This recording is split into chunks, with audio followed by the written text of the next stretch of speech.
All of the sacred service offered in the temples is accomplished by making covenants with God. Anciently, the children of Israel were given the law to live by. And God, on several occasions, had them make covenants with Him to live that law. Well, the ideal covenant people are people who realize that they have an agreement with God. And that agreement obligates them. And the obligation cannot be thrown off when it's inconvenient, for example, when it's difficult. For example, Jews were persecuted and gave their lives rather than give up their religion. So covenant is from God's point of view, an unbreakable agreement. At our end, the human element, we are supposed to commit ourselves and to do so in a solemn way. That is the central unifying principle of the temple, to bring people together in a covenant relationship. But the whole undergirding premise of a temple is that a covenant that is fully binding means, first of all, you must bring yourself in faith. The scriptural phrase is a broken heart and a contrite spirit, both Old and New Testament phrase.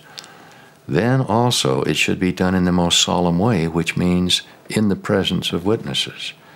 Then also it must be done in a dedicated space where all worldly influences and all distractions are removed, and where you can, therefore, even sense that you're doing this with divine approval, even as it were in the presence of angelic hosts. And then finally, it is to be done in His name. To a great extent, the temple is the spiritual center, or for us, the synagogue today, of such a covenantal community. So covenant is realized through action. Again, ritual action, but remembering also that ritual action is designed to teach moral and ethical action. The expression, a covenant people, appears in our literature and in scriptural literature, that they are people of the covenant, simply meaning they are those with whom the Lord has made agreements, and they have made agreements with the Lord. They become His people. This is why Latter-day Saints are building temples all over the world. They are obeying the commandments of God to worship Him in His holy house, to receive great blessings of eternal life, and to create eternal families both for themselves and for their ancestors.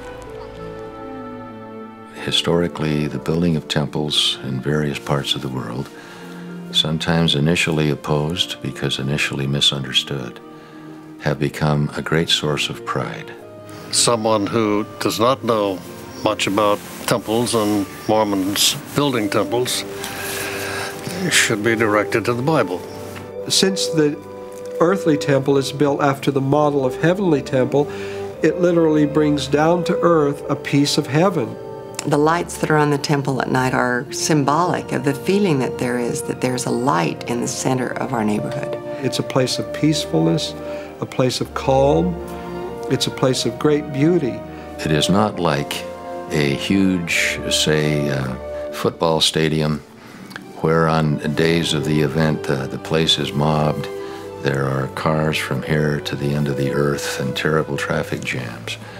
Instead, there are modest people who come at intervals during the day, and where one can sense there is something going on that is sweet and sacred and soothing. This temple is on a mountain, which can be seen from very far away. It's beautifully placed. Its marble is exquisite. It is a lovely addition to our landscape here.